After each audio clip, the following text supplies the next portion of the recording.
Hello, everybody. This is Chuck Carnevale, co-founder of FastGraphs, the fundamentals analyzer software tool, aka Mr. Valuation. And as is often the case, today's video is inspired by suggestions and requests I get from you, the subscribers of the YouTube channel. I got to tell you, I really appreciate that because I think it's very important that I stay in touch with my subscribers, and by you guys sharing with me things that you're interested in or confused about or would like to know about, it just helps me make this channel better for your benefit. So thank you for that. And this is actually going to be part one of a two-part series where I'm going to talk about portfolio construction.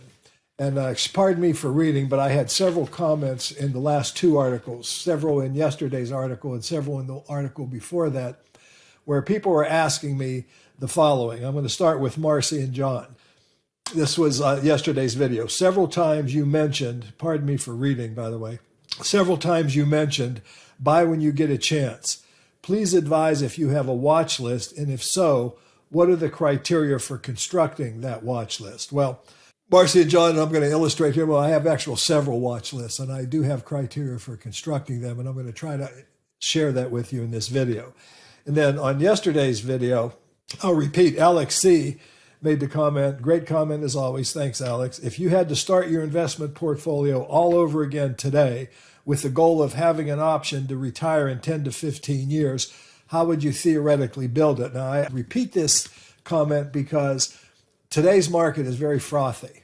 It's one of the highest valued markets ever, especially for those who are looking for dividend income or dividend growth, because with interest rates as low as they are, it's driven a lot of investors to seek out high quality dividend growth stocks. And as a result, as I'll illustrate here clearly in this video, most of the really premium high quality dividend growth stocks have become very, very expensive. I think too expensive to invest in.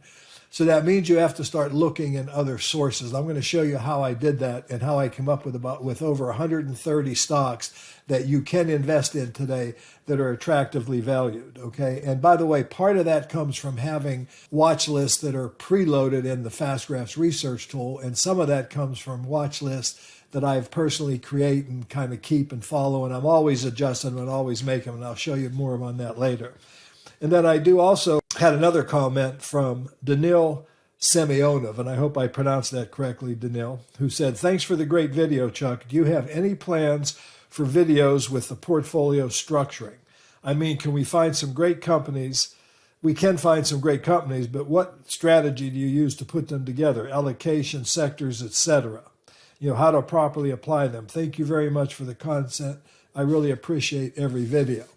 All right, so, we're going to talk about how you would construct a portfolio. The important thing about this last comment in question is that there is no one size fits all. And I think that's a mistake people, just inadvertently make. They believe that there is this like holy grail methodology of designing and building a portfolio. Now, there are common sense principles that you should apply, but every portfolio should be designed to meet in my opinion at least, to meet the unique goals, objectives, and risk tolerances of the individual that's building that portfolio. What may be right for you or for me may not be right for you at all, and of course vice versa. And a lot of things come into play. How much income do you need? How much income are you looking for? How much risk are you willing to take? How much growth do you want? How long do you have before you're going to start living off of the income? Are you going to start taking it immediately, or is it going to take it 5 or 10 years from now? All these factors come into the thought process. But with all that said, there are some fundamental principles and criteria that I believe can and should be adhered to when you're in that process, even though you're custom designing it. And then we also had a comment from Francisco Mercado, who said, I really appreciate these thematic videos as a starting point for reference. I'm really glad he said that, because what I'm often doing here is I'm presenting research candidates, especially if I'm doing large group of stocks. I'm kind of, analyzing out loud with you, if you will. In many cases, I'm not finished. I haven't concluded my own research yet, but I'm presenting ideas that you guys could research on your own. So he says, I guess doing one with 10 safe dividend retiree stocks at good valuation would be harder to do in the current market. Now, that's true. And it certainly is a lot harder, as I said, but it's not impossible, Francisco. And I'm going to show you how I've come up with actually 132 names to do that. And then he talks about being responsible for his mother and her portfolio, which, has to put some pressure on me. Thanks, Francisco. Because I certainly got to take care of Francisco's mother as well as, everybody else's mother, as well as my own portfolio and my own family's portfolio. Just like all of you, these are things that are important and concern me. So what I'm going to do here, I'm going to go ahead and get into the video now and talk to you about processes. Okay, this is really all about the process. All right, it's really not, again, it's not one size fits all, but it's a methodology of how I go about doing that. And in part one here, I'm going to talk about how I build the research candidate list, or how I build the list of potential stocks that I can utilize to construct portfolios depending on what the goals and needs are. In part two, I'm going to try to put together 2 or 3 different kinds of portfolios for you. Portfolios with different goals, one with higher yield for current income, one maybe with lower yield but more growth orientation, and so on and so forth. So if any of you have any specific requests about those kind of goals and objectives, I haven't done video 2 yet. You can go ahead in the comment section on this video, go ahead and give me some suggestions or some questions that you might have. But I developed the FastGraphs Fundamental Analyzer software tool really to conduct this kind of research and to do it easily and effectively and efficiently. I don't like to spend hours and hours poring over stock charts or stock research reports or looking at the markets or, trying to chase the bouncing stock price ball. None of those things make really any sense to me. So I looked for a way to be efficient and effective. So the first step is there's several ways that you can research or look for high quality research candidates with the FastGraphs research tool. As a premium subscriber, I should say as a premium subscriber, there are many ways you can do that. For example, you can utilize the 14 pre-screened portfolios that we have, because these portfolios really cover probably the creme de la creme of all stocks traded on any reputable U.S. or Canadian stock exchange. Okay, we've got things like the S&P Dividend Aristocrats. We've got the S&P 500. We've got the S&P 400 mid cap and the S&P 600 small cap. We also have the NASDAQ 100, of course, the Dow Jones. We have the Dividend Challengers, Champions, and Contenders that are currently being kept by Justin Law, an associate of mine and a friend. So there's all these choices here. This gives me a real large universe of stocks that I can look at. But then to go back to the question that Marcy and John asked, do I create watch lists? Well, I create a junk drawer. First of all, I want to make a very strong point. I'm a professional. I do this, 24/7. I mean, that's obviously an exaggeration, but that's basically who I am and what I do.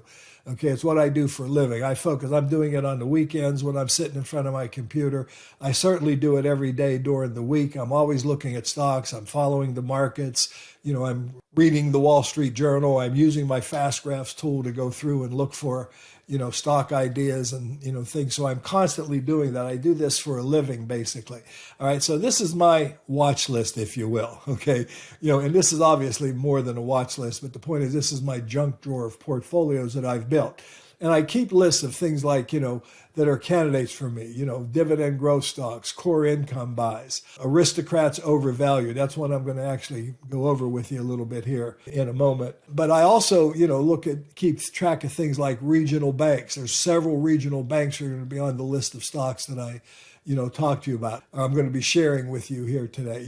I've got dividend income at value. This is the portfolio I'll primarily be featuring in this series of videos, and I've come up with 132 names on that, and it took me about 2.5 hours yesterday. I did this yesterday. I built this particular portfolio yesterday by going through these different these different portfolios and then looking for value. Now, as I mentioned, there are certain fundamental principles and value investing principles that I personally adhere to that makes this process relatively easy for me.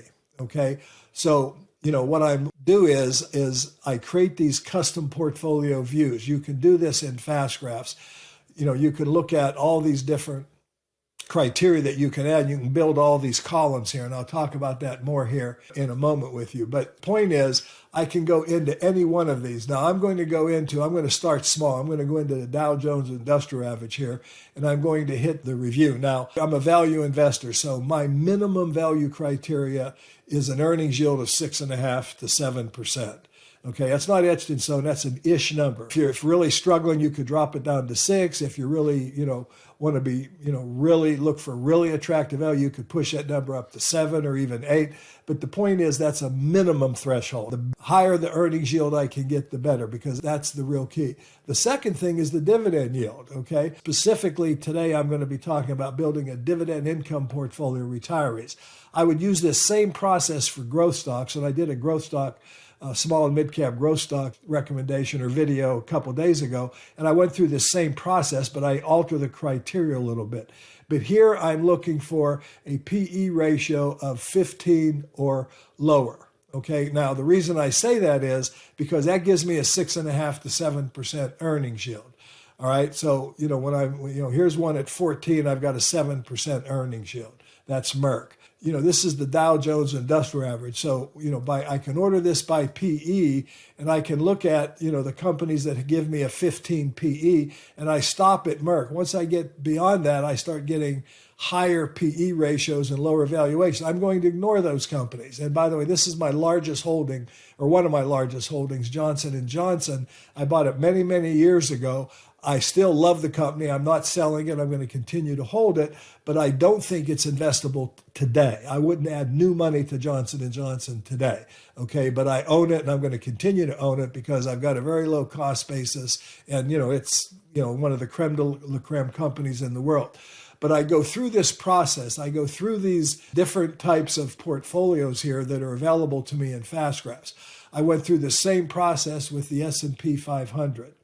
All right, now what I do is I find these companies as I go here, I look for companies with low PEs. Now, just because the PE is low and the earnings yield is high, okay, doesn't automatically mean that I'm going to say I like the stock, okay? That's the first step in the process. This helps me find it because there'll be some that I reject. So I go through this, I look for everything that has my earnings yield that's high enough, and I make a list of these companies. So these are the S&P 500 companies that have earnings yields above 6.5 to 7%. You can see I've got quite a few names just out of this. Now you're going to notice regional banks are going to show up quite a bit here, and I ended up with my big composite list with a lot of those. So I go through this process, one of the 14 preloaded portfolios at a time. Now one that I haven't finished yet is REITs. Okay, and I'm going to go ahead and go into the portfolio here just so you see. So I've got preloaded, I've got all of the REITs here. So I'm going to hit the review button on the REITs. Now here's the difference when I'm looking at REITs, okay? I don't use earnings yield. I use FFO or AFFO yields, okay, cash flow yields. All right, that's the metric you use when you're looking at REITs. All right, so again, I can just organize these by hitting the top here, and I can look at the ones that have the highest cash flow yields to the lowest, but I'm also looking for income here. So I'm only looking for stocks that have dividend income and dividend income yields. Now I can organize them by dividend income yields as well, okay? And I can then come up with companies that have a high dividend yield or an attractive dividend yield, and then a FFO yield of at least 6.5 to 7%. Okay, now this company doesn't fit that bill. All right, the price to FFO is over 20. The 15 number would apply here just like it does to anything else. But then I've got American Finance Trust, where I've got a 10% dividend yield. Well, if I'm looking for income, that gets my attention. I've got a cash flow FFO yield of 11%. That certainly meets my criteria. And I've got a multiple of 9, which obviously indicates it's very inexpensive, but I can tell that by the high yield as well as the low multiple. So then what I might do is I might go ahead and click on the name and go ahead and look at American Finance Trust. Now, the first thing I'm going to do is I'm going to go to operating cash flow, which automatically takes me to FFO for REITs. Okay, and then I'm going to look at this company from a standpoint of distributable cash flow, really, which is what FFO is, or AFFO certainly is. I can look at either one of these two metrics, and I'm going to look for companies, just like I do with any stock, that's below the quote-unquote orange line, that has a decent record. This company doesn't have a long history. It looks reasonably attractive. It's going to make my list, okay? And so I go through this process, really depending on what type of company that I'm, ultimately looking for. all right, and whether it's high income or high yield or, what have you. Now, just an attempt to be clear, I went through all of these preloaded portfolios that indicated dividend income. I went to the mid caps, I looked for dividend income. I went to the dividend challengers and champions, I looked for dividend income. I went to the S&P 500, I looked for dividend income, and I looked for value. To me, this is really all about common sense. I want good value and a good dividend record. Okay, and then I try to construct these portfolios so that they make sense. And by the way, there's a lot of things that I do when I construct these. But, the reality of it is I'm trying to come up with research candidates, a list of companies that I can essentially evaluate. Now, I do want to make a point before I go any farther. This is a very, very difficult market. I suggest that in a written commentary below the video here. I've been talking about it, endlessly in video after video. And I hate markets like this. As a portfolio manager, I love attractive markets. I love markets like we had in 2009 and 2010 and 2011 coming out of the Great Recession when everything was inexpensive, okay? And I was able to really pick and choose almost any kind of company I wanted. And what I really prefer, I prefer the highest quality companies that my mind can identify and conceive. Okay, and then I try to only invest in those when the valuation is attractive. Okay, and I do that, as would be my methodology of choice. In other words, I want to own companies like Colgate-Palmolive. Okay, and I'm going to go back to operating earnings here with this. I want to own companies like Colgate-Palmolive. Coming out of the Great Recession, I did get a couple of chances where I was able to buy this at a reasonably attractive valuation, and I did, and then I eventually sold. The point is, I can't buy Colgate today. I wanted to own Illinois Toolworks. I had a great opportunity to be able to buy Illinois Toolworks at PE ratios, as you can see here, at 12 and 14 or 15 or 13, where I got 6.5%, 7% earnings yields. But I'm not really interested in an earnings yield of 3.4%. Okay, and a dividend yield of 2%. Normally, when I would buy this stock, I would be looking at dividend yields that would be in the 3% category, 2.5% category, 2.6%. And of course, when it was really cheap, I could get 3.37. This is just, the stock has become too overvalued. So, this is exactly the kind of company I like. These are overvalued dividend aristocrats. These are the creme de la creme. These are the types of companies and the favorite companies that I would own if I was given the opportunity. But as you just look through this list, and again, there's some bugs in the new version of FastGraph. That's why it's not launched yet, but it works pretty well. I could buy all of these companies. I want you to notice that I could buy all of these companies coming out of the Great Recession. And I did. I owned McDonald's, I owned Colgate, I owned Medtronic. I was able to buy Medtronic at a significant margin of safety. Brown-Forman I never purchased, but I did have a very short window of opportunity where I could have purchased it. The company is a great business, has a great record. It's a dividend aristocrat. That means it's, increased its dividend for at least 25 consecutive years, which is exactly what I'm looking for. It has a very consistent growth record, a very consistent dividend record, and it's been overvalued for quite some time. And I readily understand that and admit that. But this is high risk, even though the quality is here. The risk is high. Okay, here's Coca-Cola. You had a chance to buy it at a reasonable price. Here's ADP. You had a chance to buy it at a reasonable price. It's now become massively overvalued. Here's Clorox. Now, Clorox, all of a sudden with a bad earnings year, looks like it's starting to move towards fair value. And this is the risk that I'm not willing to take in buying these companies. But these are my favorite companies. That's the only point I'm trying to make here. I love these companies. These are the companies that I really truly want to own. I also fervently believe, because I've done this for many, many years, most of my career I could have bought Air Products and Chemicals. All right. Right now, I can't buy Air Products and Chemicals. So if I'm building a new portfolio for a client, they don't get it. Here's the old Florida Power and Light, my favorite utility of all times. I could have invested in this company for all these years, and did, by the way, but ended up selling it when it got massively overvalued. I've still left money on the table. But again, I consider these companies uninvestable now. The earnings yield is less than 3%. That does not compensate me for the risk I'm taking. Common sense tells me that. Looking at this graph now, I don't deny, because I know I get the cynics and the people that complain. this happened. This happened to me in the Nifty 50 era. This happened in the irrational exuberant area. This happened in the tech bubble area. And all of those ended badly. And here's a real classic example of what I'm driving at. And I've shown this stock and it covered this stock before. This is one of the largest lithium producers in the country. This just shows you how crazy the market can be and how dangerous it is. Because one point that I think needs to be said here, I believe in time in the market, not market timing. I believe in being a long-term investor in great companies or the best companies you can find, but only when they're attractively valued. Okay, because eventually when they get overvalued, the market will bring them back, revert them back to their intrinsic value.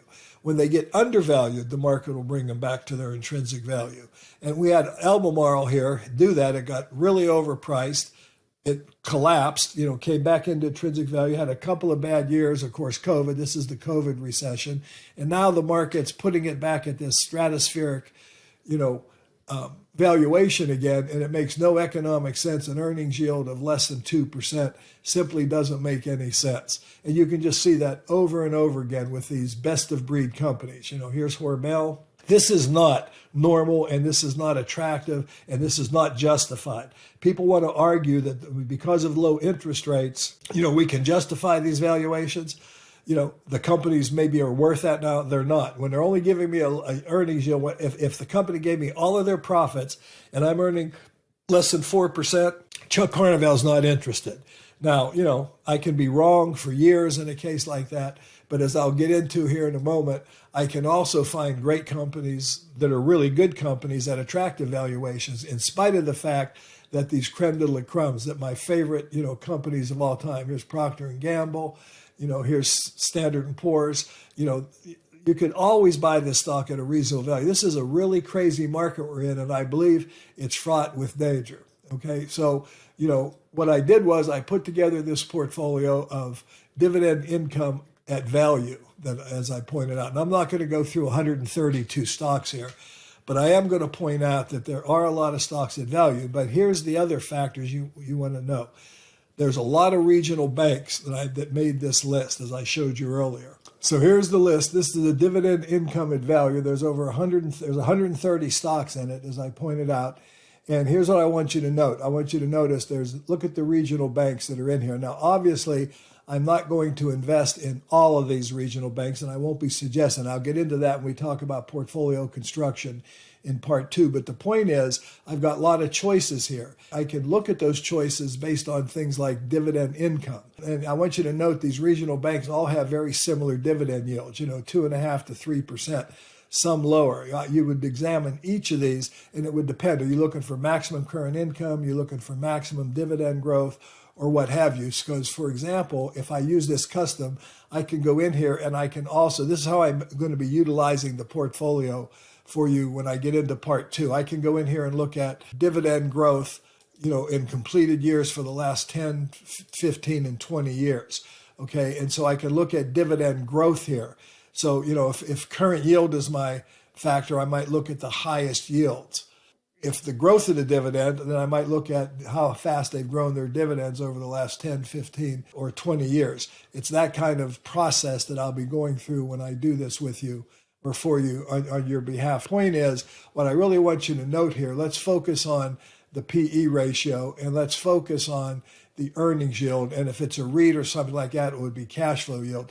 But I do want you to see out of this list, all of them except about 3 or 4 have an earnings yield above 6.5% to 7% and a PE ratio at 15 or below. And I'm going to try to go through this list a little slower. You can see there are some really, really good names in here, okay? But they come in a lot of different flavors, and they also come in a lot of different dividend yields. I've got some that have some oil and gas transportation that might come with a K1. They might have 8.5%, 9% yields. I might have a company like Stifel that has a very low dividend yield, but a potential for a lot of dividend growth rates. So let's go ahead and look at that so that you understand what I'm talking about.